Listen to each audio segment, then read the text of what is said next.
এই একটি কারণের জন্য বেগুন চাষ ছেড়ে দিচ্ছে। তাদেরকে বলবো এই ভিডিওটি একবার দেখে নিতে। তাদের দুঃখের সমাধান নিয়ে চলে এসেছি। কতকগুলি সহনশীল জাত রয়েছে, যেমন পাঞ্জাব, বারাসতি, পুষা পালকর রাউন্ড, আরও অনেকগুলো জাত রয়েছে। সেইগুলো চাষ করলে এই বেগুনের লেদা পোকা, ফল ছিদ্রকারী পোকা আক্রমণ হবে না। সবসময় তো এই ধরনের জাত পাওয়া যায় না।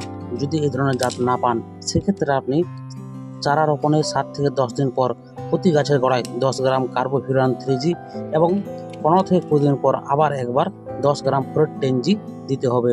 বেগুনের এই ডগা ও ফল ছিদ্রকারী পোকা যদি আক্রান্ত হয়ে যায়, সেক্ষেত্রে আপনাকে প্রথমত ডগা ও ফল তুলে নিতে হবে, পরিষ্কার করে নিতে হবে। তারপর আপনাকে রাসায়নিক ওষুধ স্প্রে করতে হবে। তাছাড়া আপনি নিম তেল স্প্রে করতে পারেন 10,000 ppm এর 3 থেকে 5 ml প্রতি লিটার জলে সপ্তাহখানেক পর পর।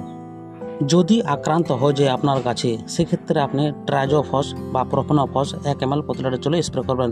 তাছাড়া আরও অনেকগুলো রয়েছে, যেমন বাইফেনথ্রিন বা থায়াক্লোরোপিড 1 ml প্রতি লিটার জলে স্প্রে করতে পারেন।